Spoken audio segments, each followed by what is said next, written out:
రెండు cracks ఏర్పడగా cracks ఏంటి ఉంది క్రాక్స్ ఏర్పడింది ఉంటుంది డిఫరెన్స్ మీకు క్లియర్గా అర్థమైంది రైట్ నెక్స్ట్ పొరాసిటీ క్లియర్ కూడా ఒకసారి ఈ హోల్స్ కనబడుతున్నాయా మరి ఇక్కడ డిఫరెన్స్ ఉందిగా నెక్స్ట్ కలర్ మీకు చెప్పా కాపు కలర్ కానీ డార్క్ బ్రౌన్ కలర్ కనబడితే చాలా మంచిది అలా కాకుండా కొంచెం వేరియేషన్ ఉన్నా కానీ దానికి ఇంకా ఇంప్రూవ్ అవ్వాల్సింది ఉంది అని డిఫరెన్స్ కనబడుతుందా నెక్స్ట్ ఒకే పీస్ ఆఫ్ సాయిల్ ల్యాండ్ లో డిఫరెంట్ టైప్స్ ఆఫ్ కలర్స్ ఏర్పడతాయని మోడలింగ్స్ అంటామని చెప్పారు ఇక్కడ క్లియర్ ఉందా మీకు తెలుగు ప్రాబ్లం కనబడుతుందా ఇక్కడ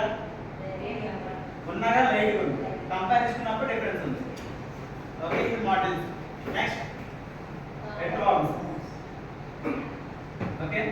నెక్స్ట్ పాండింగ్ ఇందాక చెప్పే పాండింగ్ అంటే నిలబడమని చెప్పాను కదా so same quantity soil same quantity of water same ఎత్తు నుంచి వాటర్ పోసిన తర్వాత ఎన్నో సాయిల్స్ మొత్తం వాటర్ ఫిల్ చేసుకుంది టెంపల్ దాంట్లో వాటర్ మొత్తం కిందికి వెళ్ళాలా పైన ఉన్న వాటర్ మాకు బురదలా కనబడుతుంది క్లియర్గా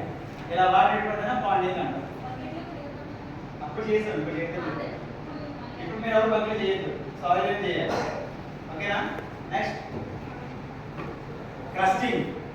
సేమ్ ఒక స్క్వేర్ మీటర్ తీసుకుంటారు దాంట్లో వాటర్ పోసేస్తారు ఇలా మొదట తను ఏం పెట్టింది కదా పద్మావతి అలా పెట్టినప్పుడు ఇక్కడ ఏమైనా క్రాక్స్ ఏర్పడుతుంది కనబడుతున్నాయా ఇక్కడ మామూలు డైగ్లో కనబడుతుంది ఇలా ఇక్కడ ఇలా క్రాక్స్ ఉంటుంది ఇలా ఓకే నెక్స్ట్ ఇది స్కోర్ సో మీరు చేసిన అన్ని టెస్టులు బేస్ చేసుకుని ఒక్కో దానికి స్కోర్ ఇచ్చుకోవాలి కెమికల్ దానికి మన దానికి రెండు కంపేర్ చేసిన టెస్ట్ టెస్టింగ్ అయిపోయిన తర్వాత ఈ వెయిటేజీ ఇలాగే ఉంటుంది మారదు ఓకే ఇది అవైలబుల్ ప్రోటోకాల్ ప్రకారంగా ఒక్కొక్క దానికి ఇంత వెయిటేజ్ ఇవ్వాలని చెప్పి వాళ్ళే ఇచ్చారు దీంట్లో సో న్యాచురల్ ఫార్మింగ్ చేసిన డేటాని టెంపుల్ చేసిన డేటా రెండింటిని మనం మీరు చేసిన దాన్ని వెయిట్ చేసుకోండి ఇప్పుడు చూసుకోండి పూర్ కండిషన్ అంటే మీరు ప్లాట్ చేసినప్పుడు అసలు ఏం పిండి అవ్వలేదు ప్లాట్ చేసినప్పుడు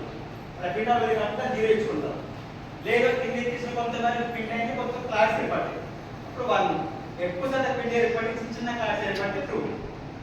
అంటే అది సాల్వ్ గుడ్ కనెక్షన్ లెక్క అన్నింటి బేస్ చేసుకోవడానికి స్కోర్ ఇచ్చుకుంటూ రావాలి 0 1 2 మాత్రం అన్నింటి ఇదే పారామీటర్స్ ఉంటాయి 0 అంటే పూర్ 1 అంటే మీడియం 2 అంటే గుడ్ క్వాలిటీ లెక్క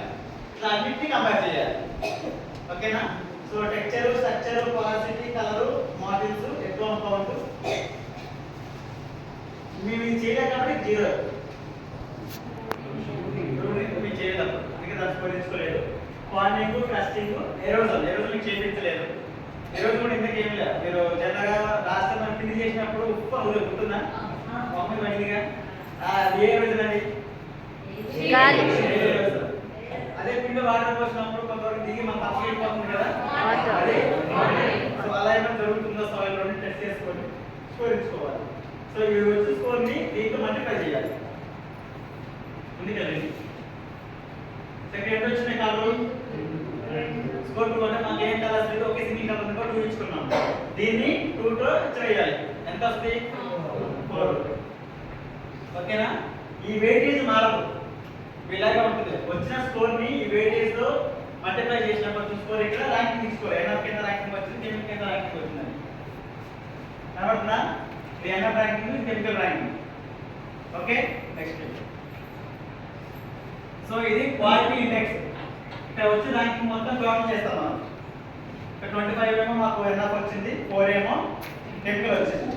ఈ వచ్చిన స్కోర్ ని ఈ సాల్ట్ క్వాలిటీ పారామీటర్స్ తో చెక్ చేసుకోవాలి పూర్ కండిషన్ ఉన్నదో లెస్ దన్ 15 వస్తేనేమో ఆ సాల్ట్ కండిషన్ పూర్ ఉందన్నమాట 15 టు 30 ఉంటేనేమో మీడియం అబౌవ్ 30 ఉంటే good good soil clear so మనకి ఎంత వచ్చిందైనా అప్పుడు ఏది ఉంది మీడియం అంటే గుడ్ సాయిల్ కింద కాదు కెమికల్ తో కంపేర్ చేసుకుంటే మాత్రం బాగానే ఉంది కెమికల్ పూర్ క్లియర్ అర్థమైందా ఈ టేబుల్ బేస్ చేసుకొని మీరు క్లారిటీ చెప్పాలి అర్థమైందా ప్రతి ఒక్క ఫీల్డ్ కి